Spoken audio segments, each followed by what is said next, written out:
All right, so for the bell work today, we are doing a little bit of kind of reasoning through this. And there's different ways you could approach this. So if you got the right answer, you got the right answer. And if you didn't, you can figure out where you went wrong. But even if you got the same answer as me, you got it right, you might have approached it differently than what I'm about to do. Maybe you did it the exact same way. So we know that Enrico spent $60 on all the tickets that cost $4 each. So how many did he buy? 60 divided by 4. He bought 15 tickets. Now, the question is, what was the cost of a regular ticket? And we know that he saved $37.50. So the total cost, had he not got a discounted ticket, would have been those two combined, the 60 and the $37.50. So 60 plus $37.50 would have been $97.50. All right, so he would have spent that amount. So now all we have to do is take the $97.50 and divide it by 15, because he bought 15 tickets, and that'll tell us the cost of one of those. And when we do that, we get $6.50. All right. And there's your answer, which is H. And that's it. So you, like I said, about half of you got that right. And if you got it right, you might have done it exactly the same way that I did. Maybe you did it, approached it differently, but it's all good, however you get to the answer. If you did get it wrong, hopefully you can see where you made your mistake. Yesterday, we were looking at the 45, 45, 90 triangle, and we learned the rules about it. And I will add the rules up on the screen here in a second. But what we're going to do today is you are going to have all of the odd problems to do on this worksheet. This is what's available in Canvas. So there are 10 more problems. And this is going to mimic what your test might look like, where you'll have the triangle. Of course, you'll need to determine if it's 45, 45, 90, and then go and solve from there. But notice that with a lot of these problems, and I'll just zoom in on this one. This is one that we can just quickly go through together. With this particular problem, we're solving for both of the missing sides. And that's one of the great things about special right triangles. If this was any other type of right triangle, then we couldn't just solve for the missing values. And well, there are other methods we can do it, and we're going to learn some of that later when we get to the next unit. But right now, as is, if I only gave you one side of a right triangle, we can't solve for the missing sides. But because this is a 45, 45, 90, we know that we have some relationships between these. So let's kind of figure out what's going on with this. And our general diagram to follow when we're talking about 45, 45, 90 triangles is that, well, first of all, let me put the 45 in. The 45 right here, and the 90. So this side and this side are congruent. And that's one of the key things, is that if you know one of the legs, you know the other. And then the other idea right here is that if you know the leg, you can find the hypotenuse by multiplying it by the square root of 2. Whatever the side length is, the leg length is, you just multiply. And this is a recap of yesterday, so nothing new.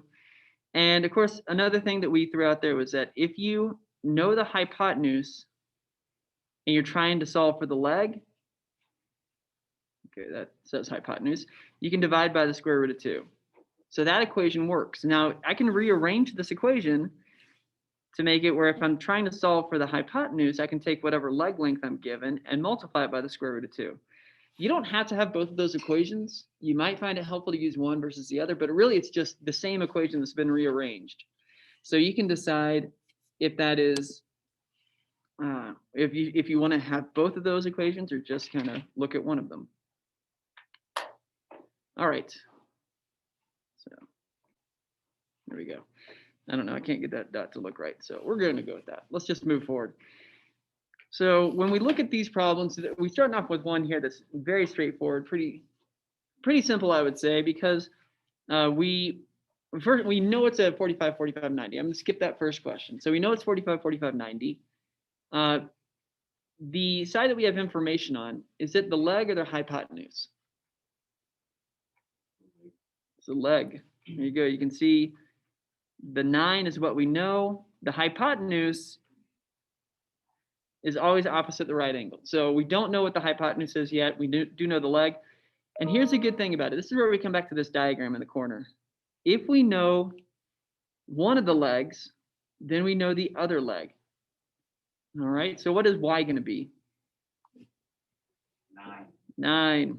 No calculation required. That's the best kind of problem because we get the easy points right there. So I will say this, on your test, you will have some problems that are more challenging, right? Where you're going to have to divide and rationalize denominators and all that fun stuff. Now, you're also going to have problems where they're like this. If you can just recognize that these two sides are congruent, you don't have to do any calculations and you have the answer. So I'm hoping that you guys can really internalize that and just commit it to memory so that when it comes down to the test, you can just get every one of those easy points. And then if you miss some of the harder questions, that's okay. You're still going to end up with a good grade. So anyways, now we need to figure out what the hypotenuse is going to be. And what do we have to do to find the hypotenuse?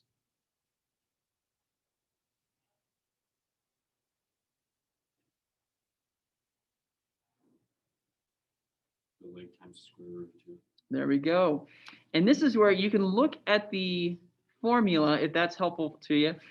You can just look at the diagram and make sense of it from there, because notice that the hypotenuse is just square root of 2 times longer than the leg. All right, so whatever you prefer as far as doing that, we're just going to take, to solve for x, we're going to take 9 and multiply by the square root of 2. In fact, to make that really clear, I'll write out this equation above it.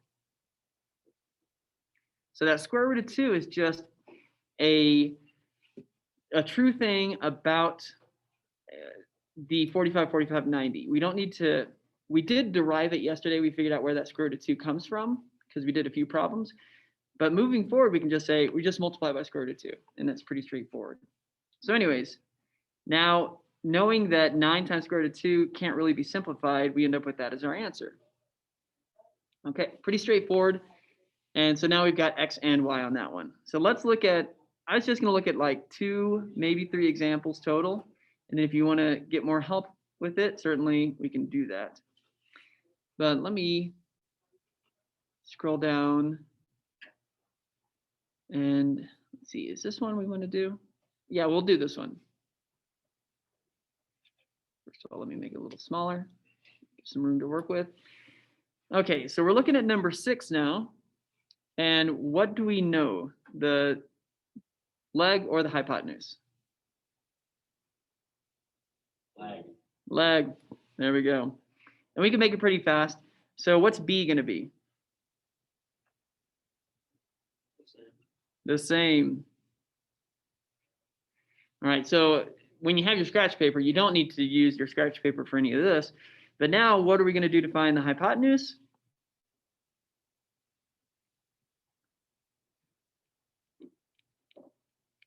Leg times square root of 2. Leg times square root of 2 again. All right. That's all we're doing here.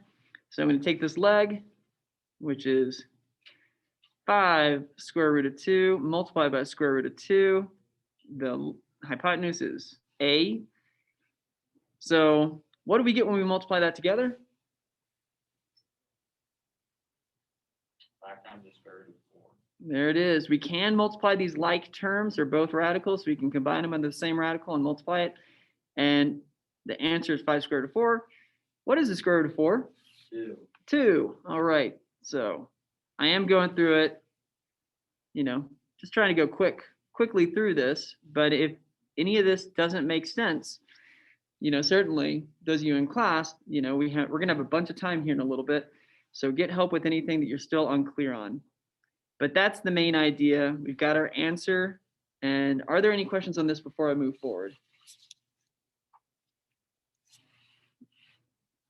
Okay.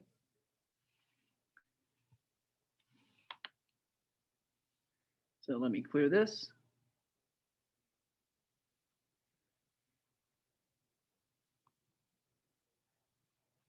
All right, and last one I was going to look at, and if we want to see more, now this one works out the same way. I'll go ahead and, jump to the fact that we know we have the leg. All right, we should all be aware of that. They give us a leg, so what is V going to be? The same. Okay. If this is redundant, that's because we're doing the same thing over and over again. So it should be redundant. All right. But now what we can do is when we multiply by square root of 2 right here, then, and I'll skip writing the generic formula, but I'm using this one. When I skip to the, when I look at this next part, it's going to be 9 square root of 2 over 2 times the square root of 2. And what do we do with that?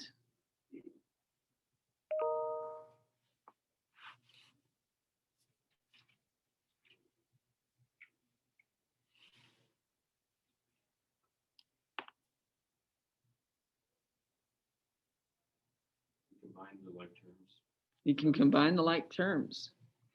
Yeah, we 9 square root of 4 over 2. perfect. 9 square root of 4 over 2. And this might not be obvious to everyone. So I want to point out that the square root of 2 is the same as square root of 2 over 1.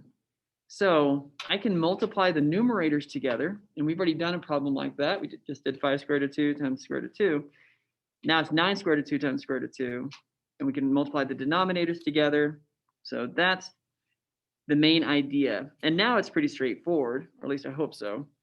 So what can we do to continue simplifying this? Make the 4 square root of 2. Yeah, the square root of 4, we can find that is 2. Okay.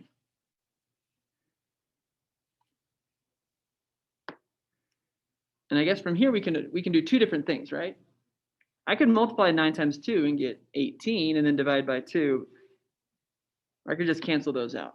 If you're multiplying, now if I'm adding, if it's 9 plus 2 over 2, you can't cancel out. But if you're multiplying, this fraction is essentially a division problem, right? So if I'm multiplying by 2 and then dividing by 2, they cancel each other out. So anyways, at that point, we're left with 9 as our answer. So as complicated as it might have looked at the beginning, our final answer is actually pretty simple. For you, it is. Okay, so those are the only examples I was going to run through. A lot of them are going to be kind of the same thing, but I wanted to point out real quick that you're going to have a range of types of problems here, and some of them you hopefully can quickly go through. Some of them you might have to spend a little bit of time looking at. So if we look at this real quick, you've got a few of these right here. Whenever you've got like 9 square root of 2 on your hypotenuse, hopefully you can figure that one out pretty quickly. 19 is a leg. We've already had a few problems like that, so you should feel comfortable with it. But then you're going to get a weird problem like this one. 5 square root of 3 divided by 3 as a hypotenuse. And what is the leg going to be? Well, I'm not going to run through that one right now, but just keep in mind, you have a formula and just plug this in and see if you can make sense of it. If you need help, I can help you. But if you can work your way through it, then you are probably, you know, about at the point where you've mastered this and you're not going to need to worry about whatever's on the test. Okay, I've said enough for right now. If you have any questions, stick around on the Zoom chat if you're at home. If you are good to go, you can have a wonderful day, and I'll see you tomorrow.